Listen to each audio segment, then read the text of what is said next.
කොහොමද ඔයගොල්ලන්ට මේ ඉන්නේ මම ඊ දවසේ වීඩියෝ එකක් කරපු බම්බිව රෙස්කියු කරේ බම්බලපී කියලා. ඒක තමයි යට බම්බි කියලා කියන්නේ.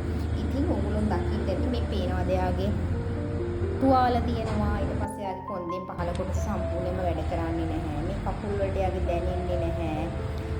එයාට දැනට මුත්‍රා කරගන්න අපහසුතාවයක් තියෙන හින්දා එයාට කැතීට එකක් දාලා කැතීටරයක් ආධාරයෙන් තමයි එයා මුත්‍රා කරන්නේ.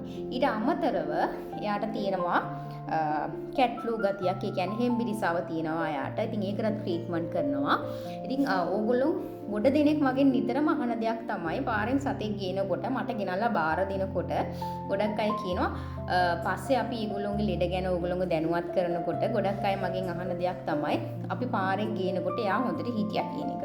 ඔව් ගොඩක් වෙලාවට ඒගොල්ලෝ පාරේ ඉඳද්දී අපිට තියෙන ලෙඩ දේ වගේ දේවල් පේන්නේ නැහැ. ඉතින් ගෙනල්ලා බ්ලඩ් ටෙස්ට් කරලා එයා කෑම කනවද කියන එක දවසක් එකමාරක් ඔබ්සර්ව් කරලා මේ හැම දෙයකින්ම තමයි මේගොල්ලෝන් ඉන්නේ මොන වගේ තත්ත්වයකද කියන එක ගැන අපිට නිගමනයකට එන්න වෙන්නේ. ඉතින් දැනට බම්බිට ගෙදර යන්න බෑ. තව ටික දවසක් එයාට ට්‍රීට්මන්ට් ගන්න වෙනවා.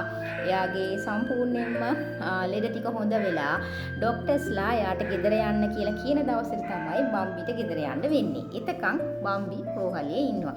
මේ බම්බි ගැන උනන්දුවෙන් මට ගොඩාක් මැසේජ් යවපු හැමෝම වෙනුවෙන් කරපු වීඩියෝ එක. එහෙනම් අදට ගිහින් එන්නම්. බයි.